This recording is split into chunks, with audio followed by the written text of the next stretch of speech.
రాజలింగమూర్తిని అంటే ఏం చేద్దాం అనుకుంటారు మీరు తెలంగాణని? తప్పకుండా కఠినమైన చర్యలు తీసుకొని ఎంత పెద్దవారు ఉన్నా సరే శిక్షిస్తాం. మేము రేపు పొద్దున ముఖ్యమంత్రి గారు కూడా దీన్ని ఇప్పటికే డీటెయిల్గా ఎంక్వైరీ, రాత్రికి వెళ్ళి ఎంక్వైరీ కూడా నడుస్తుంది.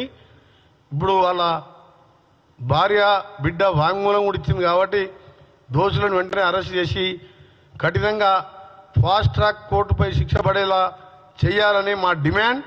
దాంతోపాటు ఈ దోపిడీలో కూడా వీళ్ళు జైలు పోవడం ఖాయమని చెప్పి మరొకసారి మీ ద్వారా తెలియజేస్తూ, తెలంగాణలో అలాగే రాజకీయాల్లో హింసకు తావులేదు. మీరు దమ్ముంటే మీరు చేసిన పనులు చెప్పుకోండి. మేము 15 నెలల్లో చేసిన పనులు చెప్తున్నాం. చేయబోయే 45 నెలల్లో చేయబోయే పనులు చూసి ఎవరు గెలుస్తారో ప్రజలు నిర్ణయిస్తారు. తప్పకుండా కాంగ్రెస్ పార్టీ ఉంటే నువ్వు ఎన్ని హత్యా రాజకీయాలు భయపడేది లేదు కానీ అమాయకులను చంపడం మాత్రం తీవ్రంగా ఖండిస్తున్నాం. మా వకీల్ గారు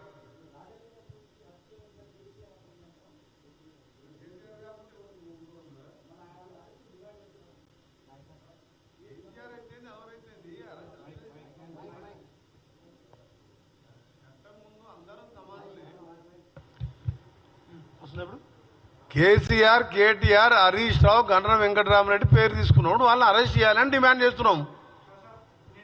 రేపు దీన్ని సుమోటోగా హైకోర్టు చీఫ్ జస్టిస్ గారిని, వారికి కూడా గౌరవ న్యాయమూర్తి కూడా రిక్వెస్ట్ చేస్తున్నాం. సుమోటోగా భార్య బిడ్డ స్టేట్మెంట్ తీసుకొని వారిని వెంటనే అరెస్ట్ చేయాలని కూడా డిమాండ్ చేస్తున్నాం. ఇంతకంటే సాక్ష్యం ఏం కావాలి చెప్పండి?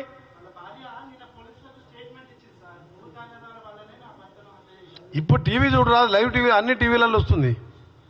ఇప్పుడు మీకు వినిపించింది మొత్తం క్లారిటీ లేకుండా వచ్చు, మళ్ళా కావాలని పెద్ద స్క్రీన్ వినిపిస్తాం. ఇప్పుడు జరగంగానే ఏమన్నా తెలుసా, అలా బిడ్డ ఏమంటుంది, స్థానికంగా ఉండే ఎవరు కూడా ఇంత ధైర్యం చేయరు, బయటికి వెళ్ళి కిరాయి మూటను తీసుకొని హత్య చేయించిందని క్లియర్ కట్గా వాళ్ళ డాక్టర్ చెప్పింది, వాళ్ళ భార్య చెప్పింది. అని మీరు అసలు నిజాన్ని బయట పెట్టేదే, దాన్ని ఛేదించి బయట పెట్టేదే మా జర్నలిస్టు మిత్రులు. మీరు ఎంక్వైరీ చేసుకోండి సాయంత్రం లోపల, అక్కడ మీ రిపోర్టర్కి చెప్పండి, అలా భార్య బిడ్డలతో ఇంటర్వ్యూ తీసుకోండి. ఎవరన్నా ఆయనకు శత్రువులు ఉన్నా అంటే రాజలింగం ముందు ఒక మనిషి కూడా శత్రువులు లేరు ఆయనకు. ఎవరు చంపుతారు ఆయనని? అంత కిరాతకంగా ఎవరు చంపుతారు? కేసు మన 11/2 ఫిబ్రవరి 2 రోజులు ఉండే మన డిస్ట్రిక్ట్ ప్రిన్సిపల్ జడ్జి దగ్గర.